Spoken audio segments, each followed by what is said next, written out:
Hello everyone، معاكم ميس ياسمينة teacher of English، طلبة وطالبات الصف الثالث الإعدادي.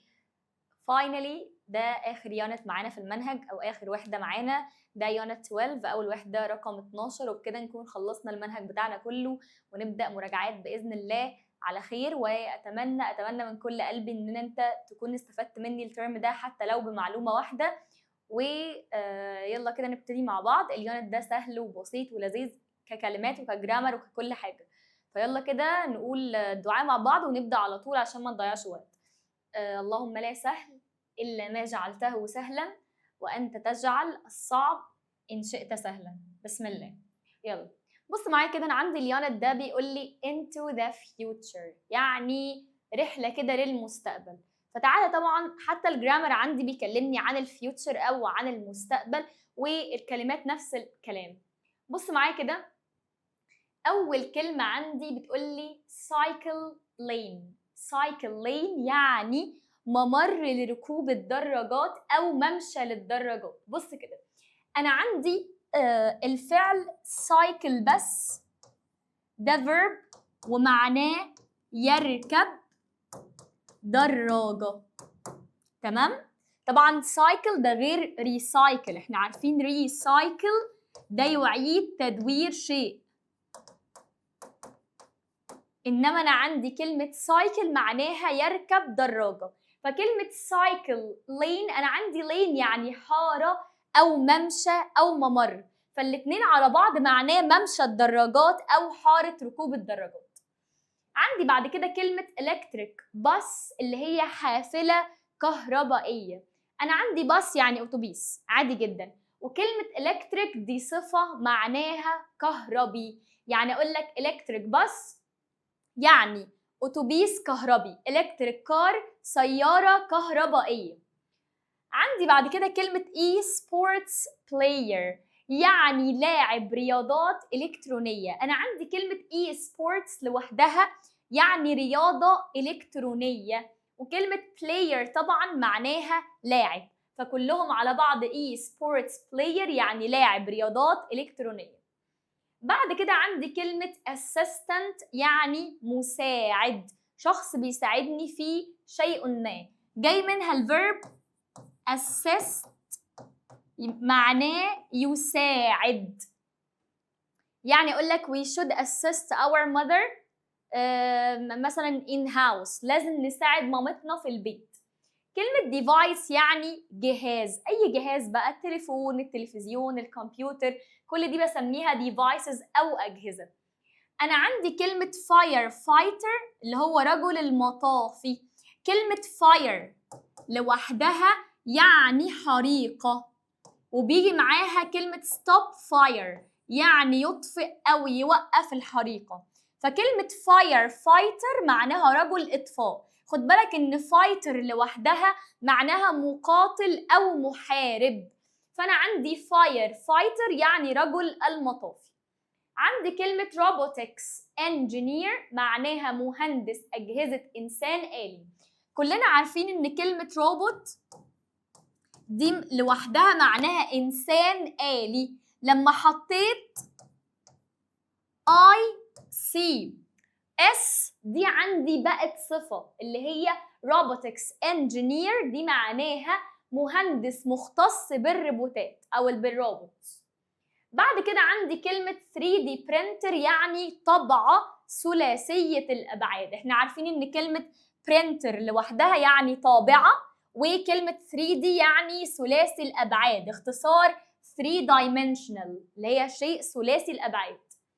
كلمة solution ده اسم ومعناه حل، يعني أقول لك we should find solution for this problem، احنا لازم نلاقي حل للمشكلة دي، جاي منها الفعل solve يحل.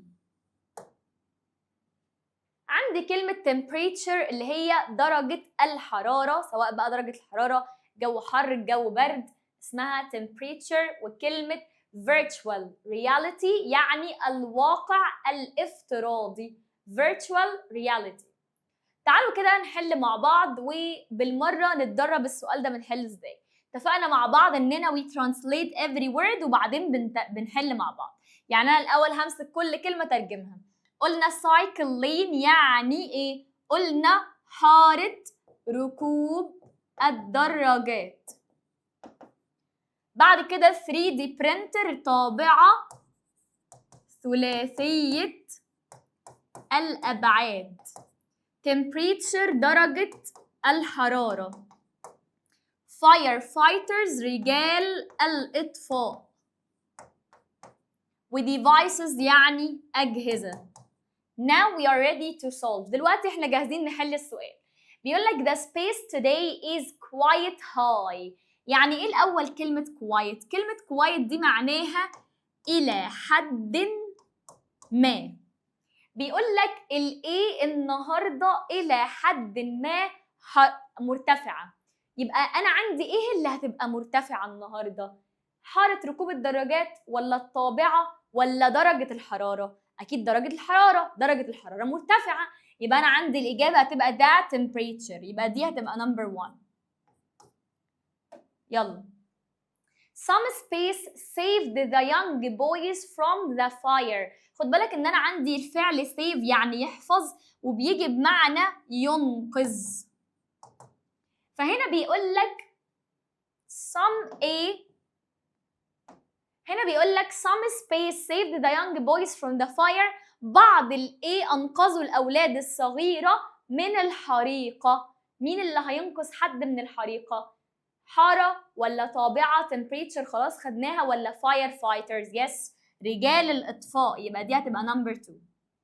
بعد كده بقول لك the cell phone الهاتف الخلوي، التليفون اللي احنا ماسكينه is one of the most important space for people all over the world.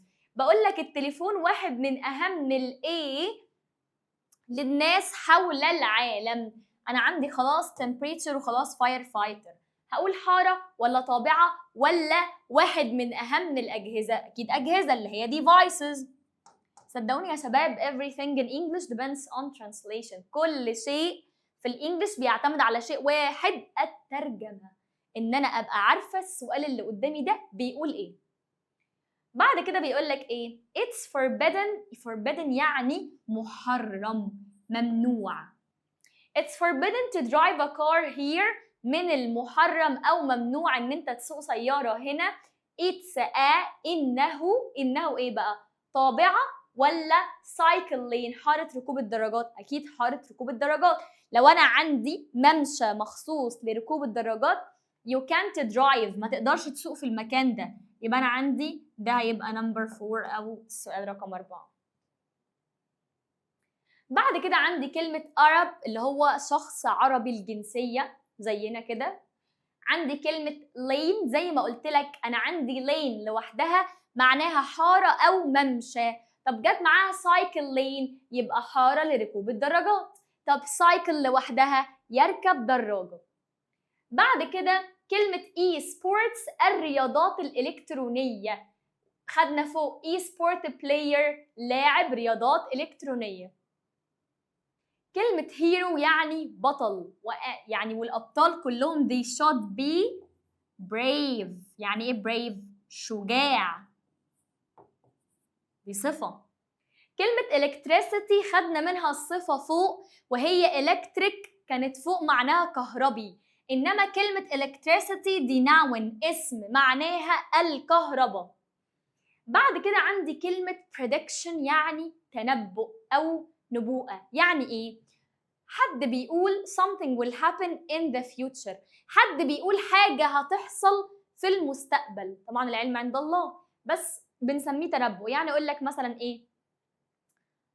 in the future scientists will find a way for us to travel to space. يعني في المستقبل العلماء سوف يجدوا طريقة للسفر للفضاء. أنا عندي هنا بعمل إيه؟ prediction تنبؤ، أنا بتوقع ده بعد كده إن شاء الله ممكن يلاقوا طريقة إيه نسافر بيها الفضاء. جاية منها الفعل predict معناه يتنبأ. طبعا خدنا كلمة robotic فوق، وعندي هنا روبوت كتبتها لكم فوق إنسان آلي. كلمة robotics يعني علم الروبوتات خدناها فوق. كلمة robotics engineer يعني مهندس أجهزة إنسان آلي. وزي ما قلت لكم فوق كلمة 3D دي اختصار ل 3 dimensional اللي هو شيء ثلاثي الأبعاد. كلمة percent يعني بالمئة، يعني أقول لك 50% 60% كده، هي دي percent. كلمة apply بيجي معاها for معناها يتقدم بطلب. يعني إيه؟ أقول لك I applied for this job، أنا قدمت على الوظيفة دي. pray for me، ادعي لي إن أنا أتقبل. كلمة كورونا فيروس اللي هو فيروس كورونا طبعا، وساعات بنقول عليه كوفيد 19. كلمة challenge يعني تحدي، يعني أقول لك مثلا it's a big challenge that you want to be the first in your school، يعني ده تحدي كبير قوي إن أنت عايز تطلع الأول على المدرسة بتاعتك. وكلمة print ده فعل معناه يطبع ورق بقى، يطبع أي حاجة، جاي منها كلمة printer فوق طابعة. كلمة during يعني أثناء أو خلال، يعني أقول لك إيه؟ during my stay here in Egypt، خلال إقامتي هنا في مصر I saw a lot of beautiful things، أنا شفت الكثير من الأشياء الجميلة. عندك بعد كده كلمة fabric بتساويها كلمة cloth، معناهم قماش، القماش اللي بنصنع منه الملابس. كلمة farm land يعني أرض زراعية، أنا عندي farm يعني مزرعة وland يعني أرض، الاتنين مع بعض أرض زراعية. كلمة floating يعني شيء طافي أو عايم على وش المية، دي عندي صفة جاي منها الفعل float يطفو. كلمة روبوت teacher يعني معلم آلي، يعني إيه؟ هم بيقولوا دلوقتي في روبوت teachers كتير، بيقولوا إن أو في دلوقتي معلمين بيكونوا إنسان آلي بس they are teaching you، هم بيدرسوا لك أو بيعلموا لك. ويعني أكبر مثال على ده شات جي بي تي، هو you can ask him about anything، تقدر تسأله عن أي حاجة وهو ممكن يجاوبك عليها، فده نوع من أنواع التعلم. كلمة business meeting يعني اجتماع عمل، كلمة meeting لوحدها يعني اجتماع، وbusiness يعني عمل، الاتنين على بعض اجتماع عمل. وعندي كلمة seal دي معناها عجل البحر، seal. كلمة ماسك يعني قناع، سواء بقى القناع اللي بتلبسه على وشك كله أو الماسك اللي كنا بنلبسه قبل كده الحمد لله طبعا. كلمة online learning يعني التعلم على الإنترنت، زي ما احنا بنعمل دلوقتي you are learning online، انت بتتعلم على النت. كلمة price دي معناها سعر أو ثمن، يعني أقول لك إيه؟ what is the price of this shirt؟ إيه سعر التيشيرت ده؟ كلمة produce يعني يولد أو ينتج. وكلمة solar panels يعني الخلايا الشمسية أو ألواح الطاقة الشمسية، خدناها قبل كده. passport اللي هو جواز السفر اللي انت بتسافر فيه. وكلمة بانديميك يعني جائحة أو مرض زي كورونا كده، كورونا فيروس، بانديميك اللي هي جائحة كورونا فيروس، وباء يعني. عندي الفعل رايز يعني يرتفع، الماضي منه rose والتصريف الثالث risen. كلمة hurt يعني يؤلم، الماضي منه hurt والتصريف الثالث hurt. تعالى بقى مع بعض نشوف الديفينيشنز سوا. ويا شباب ما تتعاملوش مع الديفينيشنز او التعريفات ان هي شيء بيرخم عليك، لا خالص، انت تعامل معاه. يعني بص كده، انا هجيب الهايلايتر دلوقتي وانت تعامل معاه ان هو ايه؟ بيعلمك كلمات جديده، او اتعامل معاه ان هو بيعرفك معنى الكلمه بس in English. يعني انا عارف assistant يعني مساعد، طب يا ترى اقدر اعرف الكلمه دي بالانجلش ازاي؟ هو بيقول لك ايه؟ somebody who helps a person do their jobs، شخص بيساعد الشخص ان هو يقوم بوظيفته. يبقى انا ممكن اطلع من دي ان انا عندي كلمه job وظيفه بيجي معاها الفيرب do a job يعني يقوم باداء وظيفته. كلمه device يعني جهاز، a machine or equipment for a particular job يعني آلة أو معدة لوظيفة معينة أو محددة. أو بيقولك electric equipment that can do a special job، أو أداة كهربائية تقدر تقوم بعمل معين. كلمة e-sport player اللي هو لاعب رياضات إلكترونية.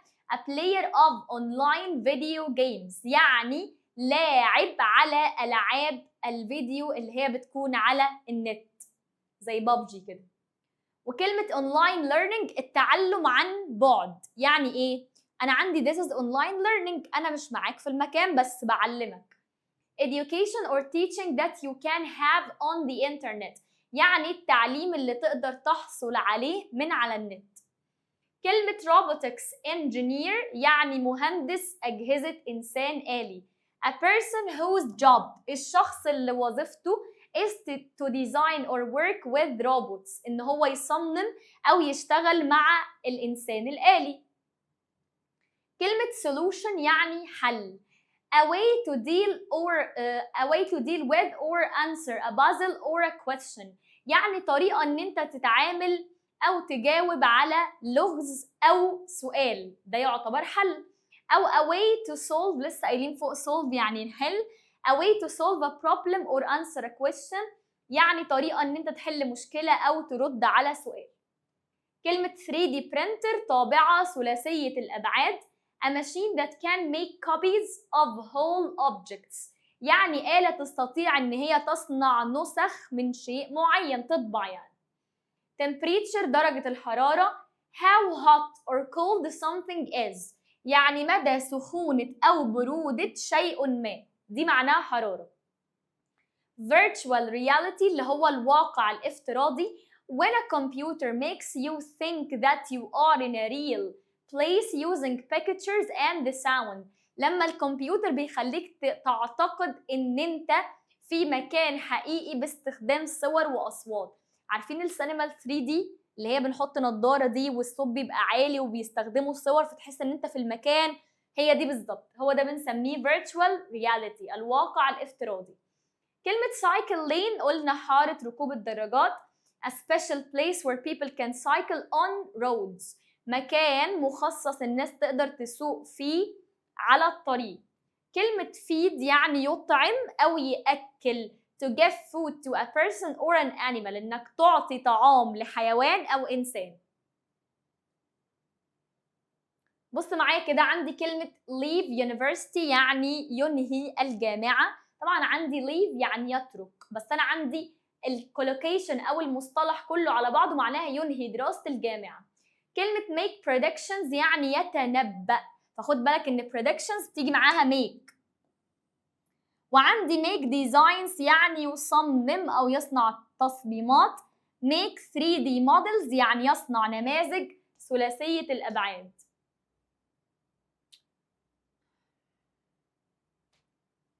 مش عايزة ما علينا. كلمة ride bikes يعني يركب الدراجات. وكلمة grow food يزرع محاصيل. كلمة use online learning يعني يستخدم التعلم عن بعد. do projects يقوم بمشروع، و do presentation يقوم بأداء أو عرض تقديمي. و do homework يعني يعمل الواجب. بص معايا كده، زي ما احنا عارفين أنا عندي word synonym antonym الكلمة ومعناها وعكسها.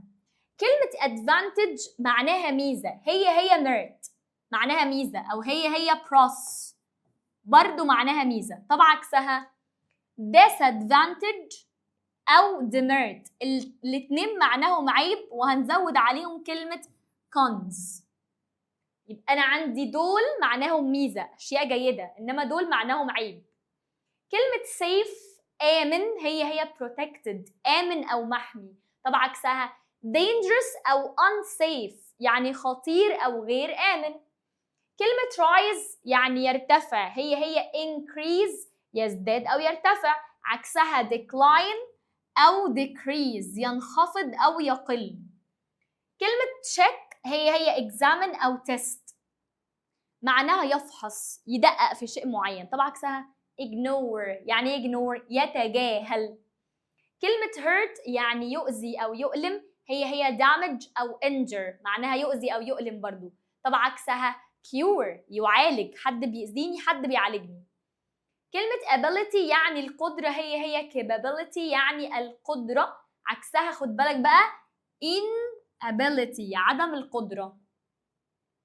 كلمة float هي drift معناها يطفو على سطح الماء، عكسها sink يغوص. leave هي depart معناها يغادر، عكسها arrive أو come يصل.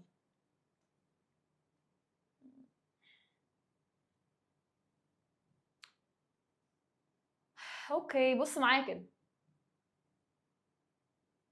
انا عندي جايب لك الفرق بين كلمه advice وكلمه a device. كلمه advice اللي هي الايه لازقه في الدي، دي اسم معناه نصيحه، ولو تفتكر مع بعض احنا قلنا قبل كده any او اي اسم معنوي لا يعد، معنوي يعني انا ما اقدرش المسه، فانا عندي كلمه نصيحه دي uncountable اسم لا يعد، فهيجي معاها فعل مفرد. my advice to you is، ليه جه معاها is؟ عشان دي مفرد. انما انا عندي كلمه a device لا، دي اسم عادي يعد جهاز a device، والجمع منه devices اجهزه. بعد كده جاي بيقول لك ان انا عندي كلمه pandemic وعندي كلمه epidemic. بص كده معايا، انا عندي الاثنين يعني شبيهين في المعنى. كلمه pandemic زي ما قلت لك هي جائحه، يعني انتشار مرض بشكل سريع حول العالم، انما epidemic دي معناها وباء بس انتشاره في بشكل سريع بس في مكان محدد. يعني انا عندي كورونا ده كان ايه؟ بانديميك جائحه. ليه؟ انتشر حول العالم كله، مفيش بلد غير وكان فيها كورونا فيروس، صح؟ انما عندي epidemic لا، ده مرض انتشر في مكان بس مكان محدد. عندي بعد كده كلمة virtue وكلمة virtual. كلمة virtue دي معناها الفضيلة، دي صفة حسنة. يعني أقول لك إيه؟ loyalty, courage and respecting the old are great virtues. يعني بقول لك الولاء والشجاعة واحترام الناس الكبيرة دي يعني صفات حسنة عظيمة. إنما عندي virtual زي ما قلنا دي معناها افتراضي أو واقعي. تعالى كده بقى نشوف الجرامر وبعدين نرجع ل 3 و 4 و 5 و 6. بس تعالى كده نجيب البورد. يلا سمي الله معايا كده وتعالى نشوف الدرس، سهل جدا بإذن الله. بس الأول سمي الله.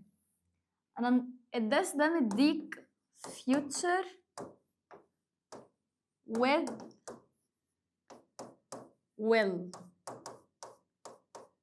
الدرس ده بيكلمني عن المستقبل باستخدام كلمة will. طيب أول حاجة تعالى نشوف كده واحدة واحدة مع بعض. أنا عندي كلمة future أو كلمة مستقبل معناها something will happen، يعني شيء سوف يحدث.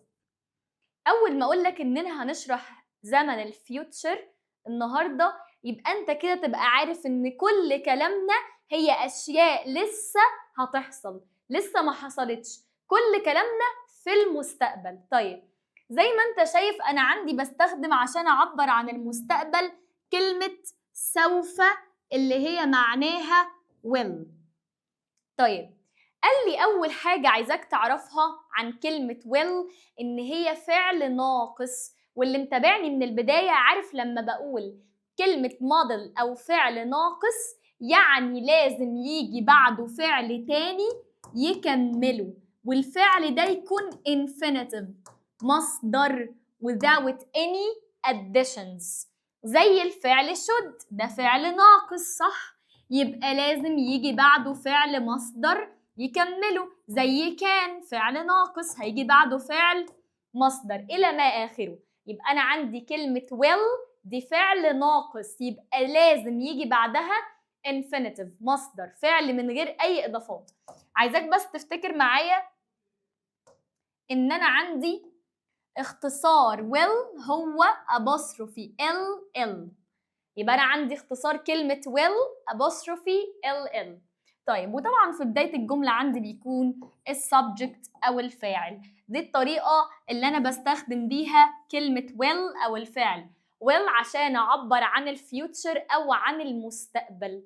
طيب من غير بس لخبطه كده، انا كده قلت لك مستقبل يعني حاجه لسه ما حصلتش، عشان اعبر عن المستقبل بستخدم كلمه سوف. كلمه سوف النهارده معانا كلمه will، وwill ده فعل ناقص، يعني اي مره تشوفه في اي جمله في اي سؤال لازم يجي بعده فعل infinitive من غير اي اضافات خالص، فعل في التصريف الاول V1. طيب تمام يا مس، عايزين بس نقول حاجه، اعرف منين ان الجمله بتاعتي future، او اعرف منين ان الجمله بتاعتي لسه ما حصلتش؟ طبعا احنا متعودين خلاص، احنا بنعرف من حاجه بنسميها الكي ووردز او الكلمات الداله. طيب من الكي ووردز اللي هتدل على المستقبل، اشهر كلمه ايه؟ بكره، اللي هي tomorrow. كلمه التالي او اللي جاي، مش احنا واحنا بنتفرج على حاجه تلاقيه جاي كاتب لك كده على جنب يقول لك ايه؟ يقول لك next، اللي هي التالي كذا. هو التالي ده جه ولا لسه هيجي؟ لسه هيجي، عشان كده استخدم معاه كلمه ايه؟ next. يبقى انا عندي اول كلمه بتعبر لي عن المستقبل هي كلمه tomorrow، غدا. بعد كده عندي كلمة next التالي، والله أقول لك بقى next year السنة الجاية، next week الأسبوع اللي جاي. وعندي كلمة مهمة قوي هي ال preposition in. حد يقول لي إيه ده يا ميس؟ ثانية واحدة، أنا افتكرت. أنتِ كنت قايلة لي إن ال preposition in ده بيجي يعبر عن ال past أو عن الماضي، أنا افتكرت دلوقتي. صح، أنت كلامك صح. أنا قلت لك بيجي يعبر عن ال past أو الماضي في حالة إن جه بعده سنة عدت أو سنة في الماضي، زي لما أقول لك in 2000 في سنة 2000 كده، دي ماضي. إنما لو جيت قلت لك in 2050 في 2050، هي 2050 دي جت؟ لا يا ميس ما جاتش، لسه هتيجي يعني مستقبل. دي كده فيها أي مشكلة؟ يبقى أنا عندي دول ال 3 words اللي بيعبروا لي عن الفيوتشر أو عن المستقبل. طيب قال لي إيه كمان؟ بص معايا كده، قال لي إن أنا بستخدم كلمة will في المستقبل مع حاجات معينة. إيه يا ميس حاجات معينة؟ بص كده، أول حاجة بستخدمها هي quick decisions. يعني إيه يا ميس quick decisions؟ يعني قرار سريع. إيه يا ميس قرار سريع ده؟ قرار سريع، حاجة قررتها بسرعة. بقول لك إيه؟ My phone is ringing، تليفوني بيرن. I will answer، أنا هرد. The door is knocking، الباب بيخبط. I will open، أنا هفتح. مش ده قرار سريع؟ هو أنت بقالك ساعة بتفكر؟ لا، ده قرار سريع، التليفون رن هرد، الباب بيخبط هفتح. صديقي ماشي معايا بيقول لي oh my god I lost my money، بيقول يا لهوي ده انا الفلوس بتاعتي وقعت. قمت انا من غير تفكير قلت له على طول ايه؟ I will lend you، انا هسلفك. ده ايه؟ قرار سريع. يبقى انا عندي اول حاجه بتيجي مع quick decisions، القرارات السريعه. طيب قال لي تاني حاجه بتيجي مع predictions. ايه يا ميس predictions دي؟ التنبؤات، لسه واخدينها في الكلمات، بس ركز لي بقى هنا. predictions without evidence يعني ايه؟ يعني تنبؤ بدون دليل. يعني ايه تنبؤ بدون دليل؟ انا بتوقع حاجه هتحصل في المستقبل بس ما عنديش دليل عليها. زي ايه يا ميس؟ بقول ايه؟ عمر زكي اعتقد انه سوف يكون طبيب في المستقبل. هو انا هنا بعمل ايه؟ بتوقع. عندي دليل؟ يا ميس هو ذكي. لا طبعا، مين قال ان كل الاذكياء يخشوا طب؟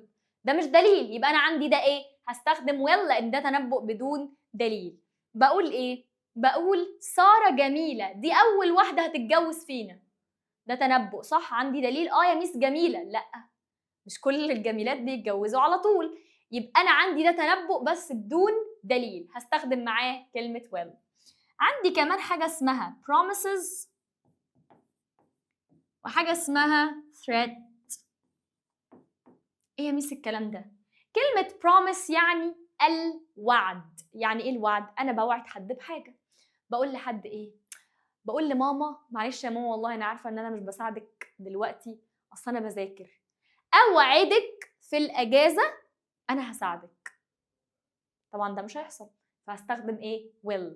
اقول لها I promise I will help you. انا اوعدك انا سوف اساعدك. بقول لزميلي ايه؟ بيقول لي تيجي معايا يوم الجمعه اللي جاي اجيب حاجه لبابا، وانا عارف ان انا يوم الجمعه مش هروح كده كده. فاقول له ايه؟ I promise I will come with you. اوعدك ان انا هاجي معاك. يبقى اي وعد على طول بستخدم كلمه will. عندي كمان حاجه اسمها threat. يعني ايه threat؟ التهديد. يعني ايه تهديد؟ يعني مثلا بابا بيقول لي ايه؟ لو ما جبتش درجه كويسه انا هاخد منك التليفون. هو هنا بيعمل ايه؟ بيهددك، يا تجيب درجه كويسه يا اما هاخد منك الايه؟ التليفون. ده اسمه threat، بيهددك. ماما بتقول لك ايه؟ مش عايزين بس نقول حاجه عشان بس الفيديو ما المهم اي تهديد اللي هو بهدد حد، يبقى انا عندي هستخدم كلمه will. عندي كمان will بتيجي مع age. يعني ايه يا ميس age؟ العمر. يعني ايه العمر؟ السن. انا عايزه اقول انا السنه الجايه هبقى 26، فهقول ايه؟ next year I will be 26. السنه الجايه هيبقى عندي 26 سنه. اتصدمت معاكم بس مش مهم. يبقى انا عندي مع الايج مع العمر بستخدم كلمه will. قرار سريع will على طول. طب تنبؤ بس ما عنديش دليل برضو will. طيب الوعد والتهديد بستخدم برضو will. طيب ميس مفيش كلمات محدده بتيجي مع كلمه will؟ في. قال لي في افعال بتيجي مع will زي الفعل predict، زي الفعل promise، زي expect، زي كلمة أو الفعل think. عندي كمان maybe، وعندي كمان probable اللي هي من المحتمل. كل الحاجات اللي قدامك دي بتيجي مع will، اللي هي predict يتنبأ، promise يوعد، expect يتوقع، think يعتقد، maybe ربما، probable اللي هي من المحتمل. كل دول بيجوا مع كلمة will. طيب تعالوا بقى ناخد أمثلة على السؤال والنفي والجملة بتاعتي. احنا كده كنا بنقول will بستعملها امتى؟ will بتيجي بمعنى سوف، بتعبر لي عن المستقبل، وهي فعل ناقص بيجي بعدها الفعل في المصدر. وعندي بستخدم will مع 4 حاجات: قرارات سريعة، بستخدمها مع التنبؤ بدون دليل، مع الوعود والتهديد، ومع العمر. طيب نيجي هنا بقى أول حاجة هناخدها هي form. إيه يا ميس form؟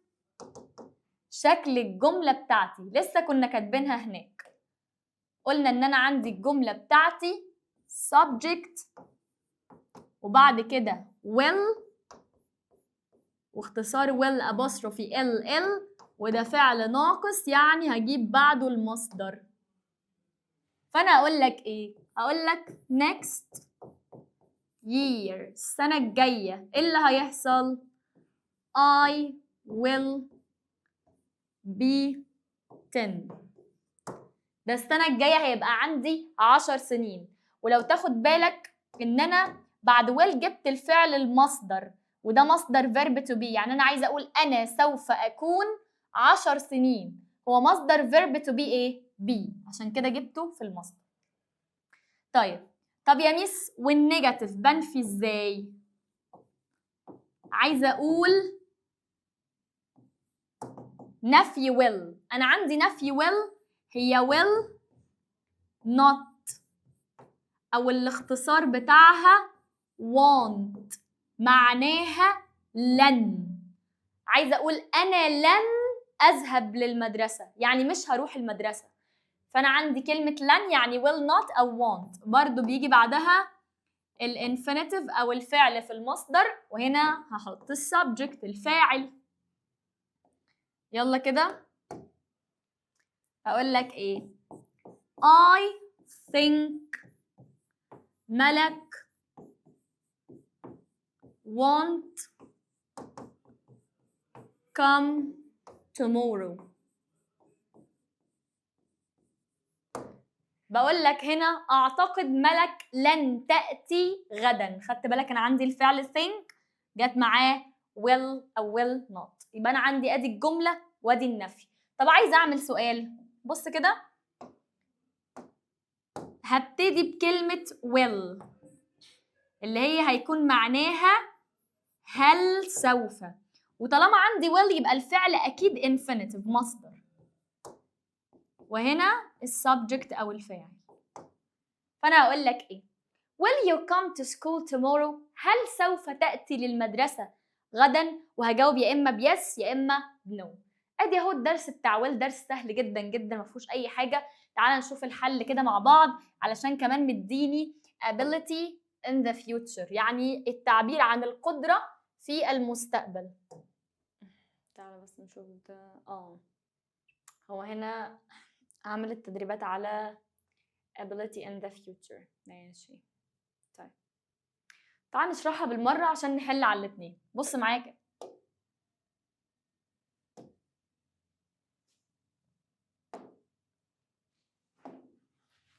أنا عندي البارت ده في الجزء بيكلمك عن حاجة اسمها ability، وهي دي اللي شغلنا عليها، القدرة. يعني إيه القدرة؟ كلمة ability أو كلمة القدرة جاية منها كلمة able to اللي هي معناها قادر على. طيب ماشي يا ميس، يعني ايه بقى برضو القدرة؟ كلمة القدرة دي يعني انت بتعبر عن مقدرتك. يعني ايه مقدرتك؟ الشيء اللي في استطاعتك. يعني مثلا انا بقول لك ايه؟ انت لازم تحفظ مثلا كل يوم 20 كلمة. فطالب يقول لي ايه؟ ميس بصراحة انا ما اقدرش احفظ 20 كلمة كل يوم. طالب تاني يجي يقول لي ايه؟ لا لا يا ميس 20 كلمة قليلين، قولي لي احفظ اكتر. ده بيتكلم عن القدرة بتاعته، وده بيتكلم عن القدرة بتاعته، وهو ده الدرس بتاعنا النهاردة. How to express ability، ازاي اعبر عن القدرة، بس فين بقى؟ in the future، في المستقبل. تمام؟ طيب انا لسه قايله لك ان انا عندي كلمة ability يعني able to، قادر على. طب عايزين يا ميس نعبر عنها في المستقبل، ما احنا لسه واخدين ايه اللي بتعبر عن المستقبل عندي؟ كلمة ايه؟ سوف، اللي هي معناها ايه؟ will. طب ثانية يا ميس، ما انا هستخدم كلمة will. بس ايه ده يا ميس؟ مش عارفة والله.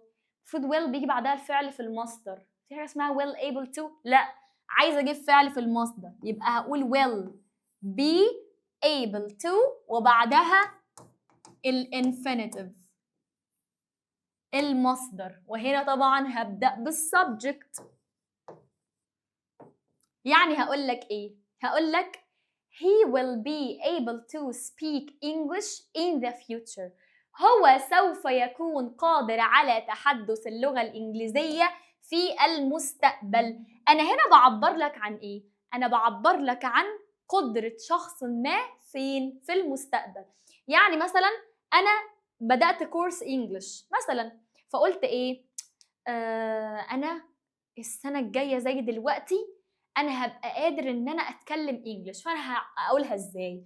هقول I will be able to speak English next year. أنا هنا عبرت عن القدرة بتاعتي، أنا سوف أكون قادر على تحدث اللغة الإنجليزية في المستقبل. طب نيجي بقى للناس المتشائمة. إيه الناس المتشائمة دي؟ رايح ياخد كورس إنجليش ولسه بادئ، لسه ما شافش أي حاجة. يا عم كده كده أنا مش هعرف أتكلم أصلا. هو هنا بيعبر عن إيه؟ عن القدرة بتاعته فين برضو؟ في المستقبل. طيب زي ما أنت قلت لنفسك هو ده اللي هيحصل معاك بالظبط. يعني اللي قال أنا إن شاء الله بعد سنة هبقى قادر إن أنا أتكلم إنجليش، إن شاء الله ربنا هيكرمه وبمجهوده هيحصل اللي هو قاله. طيب المتشائم اللي هو أنا كده كده ما بفهمش إنجليزي، كده كده مش هحل، أصل أنا مهما ذاكرت مش هيحصل حاجة، أصل أنت حر. عقلك بيسمع اللي انت بتقوله وبينفذه. يعني انت اللي بتدي اوردرز او اوامر لعقلك هو المفروض يتصرف ازاي. فانت دلوقتي قبل ما تعمل اي حاجه بتقول ايه؟ انا ما بفهمش انجليزي ومش بعرف اذاكر انجليزي، مش هحل انجليزي. خلاص عقلك هيبرمج نفسه ان هو يعمل زي ما انت بتقول بالظبط. It's up to you.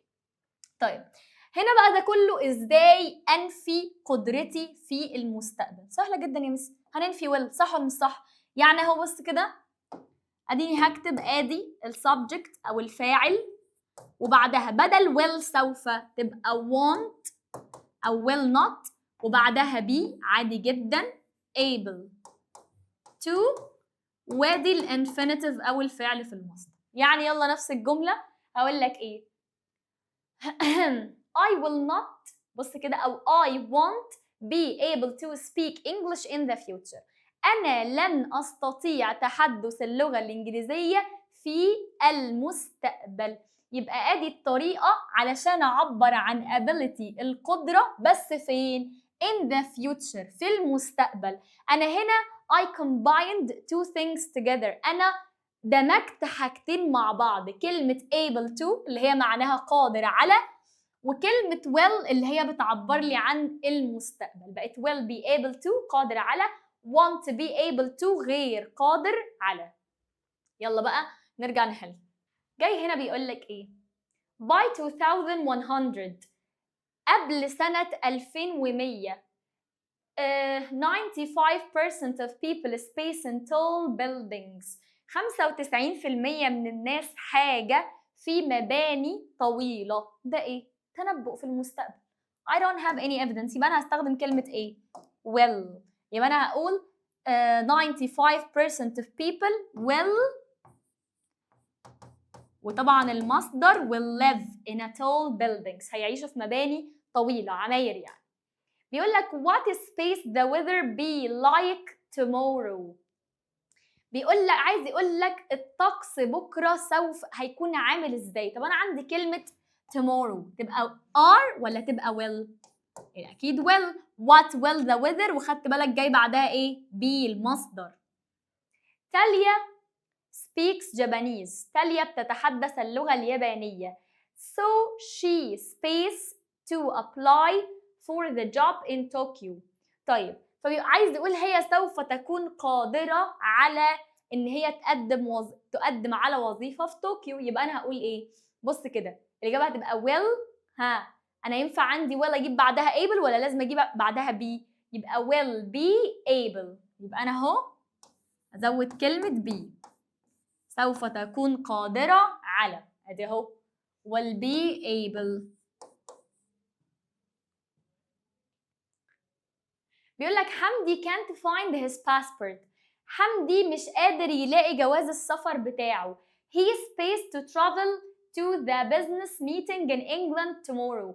هو حاجة يسافر لاجتماع الشغل في انجلترا بكرة. عايزة اقول لن يكون قادر على، عايزة اعبر عن عدم القدرة في المستقبل. يبقى هقول ايه؟ He won't be able to، لن يكون قادر على السفر.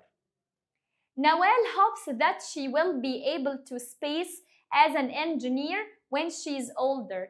نوال بتتمنى ان هي تكون قادرة على العمل كمهندسة لما تكبر. طبعا able to بيجي بعدها الفعل في المصدر، يبقى هتبقى work مش working. They space able to feed the monkeys tomorrow. أنا هنا عايزة أقول لن يكونوا قادرين على، يبقى الإجابة هتبقى want to be. In the future في المستقبل more people ناس أكتر space online، عايزة أعبر عن المستقبل يبقى will learn. بيقول لك do you think we space live on the moon in the future؟ هل تعتقد ان احنا، عايزه اقول سوف نكون قادرين على، يبقى do you think we will be able to. in the future we space renewable energy. بقول لك في المستقبل هقول ايه؟ سوف نستخدم، يبقى we will use. بيقول لك I will، أنا سوف، طبعا will بعدها مصدر يبقى I will work. طيب طبعا ده كان الدرس، الحمد لله الدرس سهل جدا وخدناه قبل كده كتير جدا جدا، ما فيهوش أي حاجة يعني، أتمنى تكون فهمته كويس. تعالى بقى نكمل باقي الليسنز اللي عندنا. يلا بص معايا كده. أنا عندي أول حاجة كلمة internship، يعني فترة تدريب. زي ما قلت لكم قبل كده، لما انا بروح اقدم على وظيفه، لو انا اتقبلت بيكون في حاجه اسمها internship، يعني فتره تدريب، فتره صغيره بتكون بقى على حسب كل وظيفه انت بتنزلها لفتره معينه لحد ما انت تتدرب وتتمرن على الشغل وتبقى اوكي، وبعد كده تبتدي الشغل على طول. كلمه ماراثون اللي هو سباق الجري، اللي هو بيجروا اسرع واحد بيكون هو the winner او الفائز. كلمه professional معناها مؤهل، وكلمة qualification يعني برضو مؤهل. الاتنين على بعض professional qualification يعني مؤهل مهني. بص كلمة professional لوحدها معناها مختص أو حد خبير في شيء معين، وكلمة qualification معناها مؤهل. يعني لما تيجي مثلا تشتغل في مكان يقولك إيه what are your qualifications، يعني إيه هي المؤهلات بتاعتك. عندي كلمة مونوريل يعني قطار أحادي الخط، يعني بيمشي على خط واحد اسمه مونوريل. كلمة بزنس ديستريكت يعني منطقة أعمال تجارية. أنا عندي ديستريكت لوحدها يعني مقاطعة أو منطقة، وكلمة بزنس يعني أعمال تجارية. الاتنين مع بعض بزنس ديستريكت يعني منطقة أعمال تجارية. كلمة distance يعني المسافة. أقول لك what is the distance between your home and your work، يعني إيه هي المسافة بين بيتك وشغلك. كلمة set up معناها ينشئ أو يقيم أو يؤسس، يعني أقول لك I'm going to set up new company، أنا هأسس شركة جديدة. كلمة skill يعني مهارة، أي مهارة أنت تمتلكها. dream يعني حلم، وبتيجي كverb بمعنى يحلم. وعندي كلمة cashless يعني غير نقدي. أنا عندي كلمة cash يعني نقدي، إن أنا أديك فلوس في إيدك، إنما cashless يعني غير نقدي، ممكن أديها لك بقى بالفيزا أو أي حاجة. يلا نترجم. قلنا ماراثون يعني سباق جري، internship يعني فترة تدريب، عندي distance يعني مسافة، set up يعني يؤسس، skill يعني مهارة. يلا بيقول لك what is the space between Cairo and Alex، ما هي الايه بين القاهرة واسكندرية؟ سباق ولا فترة تدريب ولا مسافة ولا يؤسس ولا مهارة؟ أكيد هتبقى what is the distance، إيه هي المسافة. بقول لك محمد صلاح has a great space in controlling the ball، محمد صلاح لديه إيه عظيم في التحكم بالكرة، فأكيد هقول لك إيه لديه مهارة عظيمة، يبقى دي هتبقى number 2. My uncle space a new business last week، عمي إيه عمل جديد الأسبوع السابق. الإجابة طبعا هتبقى set up، أسس عمل جديد. Number 4 the period of the training to do something is called، يعني فترة التدريب علشان تعمل شيء معين بنسميها internship، اللي هي فترة تدريب، تبقى دي number 4. عندي بعد كده كلمة explore يعني يستكشف، وعندي كمان كلمة find out بتيجي بمعنى يكتشف.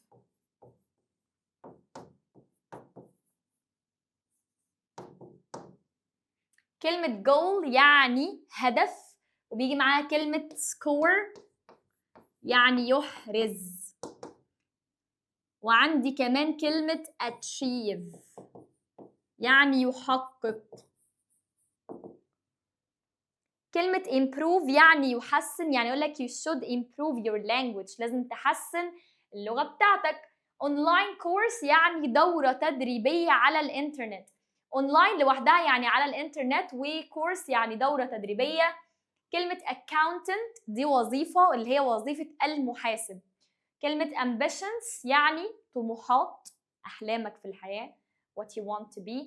وكلمة charity يعني جمعية خيرية، وطبعا أول ما تلاقي charity هتلاقي كلمة volunteer على طول اللي هي متطوع. عندي كلمة train يعني يتدرب على شيء معين. apartment يعني شقة سكنية بتساوي flat، برضو شقة سكنية. كلمة architect يعني مهندس معماري architect. engineering يعني الهندسة. وكلمة sports team يعني فريق رياضي. volunteer معناها متطوع وبتيجي كverb بمعنى يتطوع. واتفقنا قبل كده كلمة volunteer يعني الناس اللي بتشتغل for free without money without getting paid، يعني الشخص اللي مش بياخد فلوس، هو بيساعد بس. كلمة business person يعني صاحب أعمال تجارية. كلمة capital يعني العاصمة، أقول لك what is the capital of Egypt، إيه هي عاصمة القاهرة. كلمة disability يعني إعاقة. بص معايا، أنا عندي كلمة ability لوحدها يعني القدرة، طب لما حطيت لها this ادتني العكس، بقت الإعاقة، العجز، عدم القدرة. public transport يعني المواصلات العامة. وكلمة rain water اللي هي ماء المطر. عندي كلمة disabled يعني من ذوي الهمم أو ذوي الاحتياجات الخاصة، بسميه disabled. كلمة link يعني يصل أو يربط وبتيجي كنون بمعنى رابط إلكتروني، الرابط اللي بنضغط عليه. population اللي هو تعداد السكان، عدد السكان. وكلمة roofs اللي هي أسقف، السقف يعني، تيجي بمعنى السطح. كلمة expert يعني خبير متخصص في شيء ما، أقول لك expert doctor يعني طبيب خبير. وكلمة wind turbine يعني طاحونة الرياح اللي بنولد منها electricity أو كهرباء. عندي كلمة new administrative capital اللي هي العاصمة الإدارية الجديدة. وعندي كلمة ديمنياو ليك سيتي اللي هي دي عاصمة السنغال. كلمة أنا عندي green city كيغالي دي مدينة خضراء، كل دي places. و the gate towers اللي هي أبراج البوابة. خد بالك إن عندي كلمة gate دي معناها بوابة لوحدها وكلمة مهمة، وكلمة tower يعني برج. بص معايا، احنا اتفقنا قبل كده ان انا عندي ال RE بتديني معنى كلمة again أو مرة أخرى. يعني إيه؟ أنا عندي الفعل write لوحده يعني يكتب، طب لو حطيت RE بقى يعيد كتابة. طب عندي do يفعل، حطيت RE يعيد فعل. عندي paint يلون، حطيت RE يعيد تلوين. نفس الكلام هنا redo يعيد القيام به. جايب لك الديفينيشنز بقى، بيقول لك كلمة distance اللي هي المسافة how much space is between two places or things، يعني كم المسافة بين شيئين أو مكانين. internship زي ما قلنا فترة التدريب when you work often without pay to learn about a job، لما بتعمل غالبا بيكون من غير فلوس أو فلوس رمزية علشان ان انت تتعلم عن الوظيفة اللي هتشتغلها. كلمة marathon اللي هو سباق الجري a running race around 42 kilometers، يعني سباق جري حوالي 42 كيلو متر. وكلمة professional qualification اللي هي مؤهل مهني something that show you have a special training to do a job، يعني شيء بيورينا ان انت لديك حاجة معينة علشان تقوم بالوظيفة. وزي ما قلنا set up يعني يؤسس to start a business، انك تبدأ عمل جديد. skill يعني مهارة، the ability to do something well يعني القدرة انك تعمل شيء بطريقة جيدة. كلمة district اللي هي منطقة او مقاطعة an area of a town يعني مكان او منطقة في المدينة city or the countryside، يعني أنا عندي كلمة مقاطعة أو منطقة زي ما قلت لك هي بتكون منطقة في المدينة أو في الريف، countryside يعني الريف. monorail اللي هو القطار أحادي الخط a railway system that uses a single rail usually high above the ground، بيقول لك نظام سكة حديد بيستخدم بس خط واحد. المفروض القطار بيمشي على خطين، لا ده مونو ريل أحادي بيمشي على سنجل ريل، يعني خط واحد بس. وكلمة cashless يعني غير نقدي done without using money you can hold، يعني معاملة تجارية بتتم من غير ما تدي حد الفلوس في ايده تمسكها بايدك، لا. كلمة train يعني يتدرب، وبتيجي طبعا كنون بمعنى قطار. to prepare for a sport event by exercising، ان انت تجهز لرياضة او حدث عن طريق التمرين والتدريب. بص كده، كلمة get a professional qualification يعني يحصل على مؤهل مهني. professional qualification لوحدها يعني مؤهل مهني، حفظناها فوق، بيجي معاها get a good job يحصل على وظيفة جيدة، و get internship يعني يحصل على فترة تدريب. بعد كده عندي join يعني ينضم. طب join a sport team ينضم لفريق رياضي. set a goal يعني يحدد هدف. وكلمة give a home to يعني يعطي مأوى أو مسكن لكذا. meet new people يعني يقابل أشخاص جداد. بص كده، do an online course يعني يحضر دورة تدريبية على الإنترنت. do the marathon يعني يشارك في السباق اللي هو سباق الجري اللي قلنا عليه. وكلمة do an internship يعني يقوم بأداء فترة التدريب. كلمة start a business يعني يبدأ مشروع تجاري زي set up a business كده. بص معايا بقى نفس الكلام، word synonym antonym، الكلمة ومعناها وعكسها. كلمة improve هي develop معناها يحسن أو يطور، عكسها damage يدمر أو destroy يدمر برضو. كلمة professional هي expert معناها محترف، شخص عارف هو بيعمل ايه، عكسها amateur اللي هو شخص هاوي لسه مبتدئ مش professional. set up هي start أو organize معناها يؤسس أو يبدأ أو ينظم، عكسها finish أو stop يتوقف أو ينتهي. link هي connect معناها يصل أو يربط، عكسها disconnect يعني يقطع الاتصال. online هي connected to the internet يعني متصل بالإنترنت، عكسها offline غير متصل بالإنترنت. succeed in هي pass أو achieve معناها ينجح فيه، طب عكسها fail يفشل. وكلمة ask هي inquire يسأل أو يطلب، عكسها give أو reply أو respond.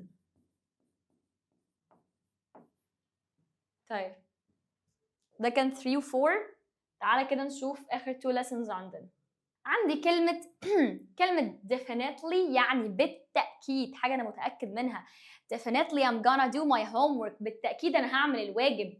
كلمة likely يعني محتمل، يعني أقول لك إيه likely I'm going to cinema يعني ممكن أروح السينما. وكلمة driverless يعني بدون سائق. أنا عندي كلمة driver لوحدها يعني سائق سواق، طب ولس تديني إيه؟ بدون، معنى بدون، يبقى driverless حاجة بتمشي بدون سائق. أقول لك driverless cars يعني عربيات بدون سائق. كلمة drone يعني طائرة بدون طيار. وعندي كلمة engine يعني محرك بيكون في السيارة بقى في أي حاجة. flying car يعني سيارات طائرة. وكلمة passenger يعني راكب أو مسافر. road signs يعني إشارات الطريق، كلمة signs يعني إشارة، الجي طبعا silent. ورواد يعني طريق. كلمة controls دي جاية هنا بمعنى مفاتيح التحكم، يعني لوحات التحكم بتاعت جهاز معين، تمام؟ إنما هي بتيجي كفعل طبعا control بس بمعنى يتحكم. يلا عندي كلمة law اللي هو القانون طبعا، و device يعني جهاز، develop يطور. كلمة agree يعني يوافق، طب عكسها disagree يرفض. كلمة negative معناها سلبي، طب عكسها positive إيجابي. وكلمة perhaps يعني ربما، من المحتمل. اهي كلمة positive. عندي كلمة smart apartments يعني شقق سكنية ذكية. ذكية مش معناها ان هي لا، ذكية معناها عارف السمارت تي في اللي هي الشاشة الذكية تقدر تدخل منها على الانترنت، تقدر تشغل منها حاجات، هي دي بنسميها سمارت. كلمة completely يعني تماما أو كليا، وكلمة match يعني يناسب أو يلائم. أقول لك مثلا this place matches my vibes يعني المكان ده مناسب مع شخصيتي كده. وطبعا كلمة match بتيجي كنون بمعنى مباراة رياضية. أنا عندي كلمة answer معناها حل. أنا عندي answer معناها حل وبتيجي كverb بمعنى يحل. عندي كلمة busier يعني أكثر ازدحاما، جاية من كلمة busy مزدحم أو مشغول. كلمة helicopter يعني طائرة مروحية. كلمة in fact يعني في الحقيقة، دي طبعا تقدر تستخدمها. أقول لك in fact I don't like football، في الحقيقة أنا ما بحبش الكورة. وعندي كلمة affect يعني يؤثر على، دي الفيرب جاية منها النون أو الاسم effect تأثير. عندي كلمة company يعني شركة. introduce يعني يقدم، أقول لك let me introduce myself، سيبني أقدم لك نفسي. وعندي كلمة land يعني يهبط، أقول لك مثلا the plane is going to land، الطيارة سوف تهبط، وبتيجي كاسم بمعنى أرض. كلمة noisy دي adjective معناها مزعج. test بتيجي كاسم بمعنى اختبار، وبتيجي كفعل بمعنى يختبر. وديفولب خدناها برضو فوق، يطور أو يحسن. كلمة race يعني سباق زي الماراثون. بص كده، كلمة definitely معناها ايه؟ certainly without doubt يعني ايه؟ بالتأكيد بدون شك. عندي كلمة doubt يعني شك. وكلمة law يعني القانون، the rules that people in a country or place must follow يعني القواعد اللي الناس في البلد أو في مكان لازم تتبعها. likely اللي هي من المحتمل، اللي هي probably going to happen or probably true يعني من المحتمل إن هي هتحصل ومن المحتمل إن هي صح. نفس الكلام كلمة probably يعني almost certain يعني تقريبا يعني تمام. قلنا كلمة controls هنا معناها مفاتيح التحكم. things used to operate a vehicle or machine أشياء بنستخدمها عشان نشغل آلة أو مكنة، دي بسميها controls مفاتيح التحكم. يلا نيجي كده، كلمة make a law يعني يصدر قانون، و make less pollution يعني يسبب تلوث أقل. do tasting يعني يقوم بإجراء اختبارات. بص بقى، كلمة difference هي diversity معناها تنوع أو اختلاف، عكسها similarity يعني تشابه. وكلمة definitely يعني certainly معناها بالتأكيد، عكسها doubtly يعني شك مشكوك فيه.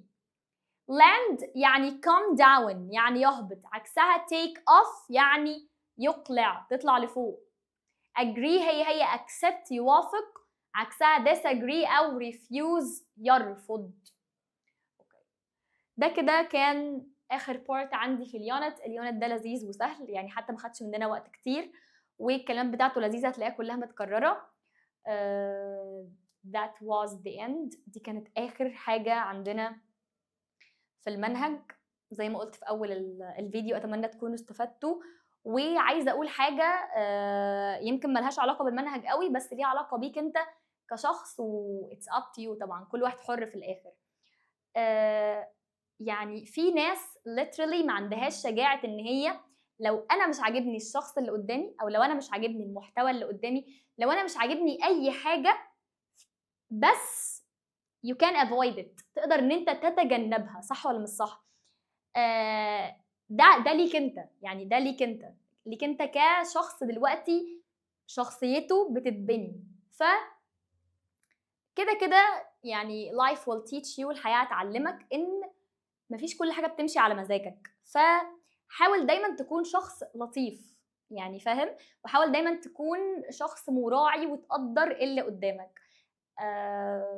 That's all و see you next time.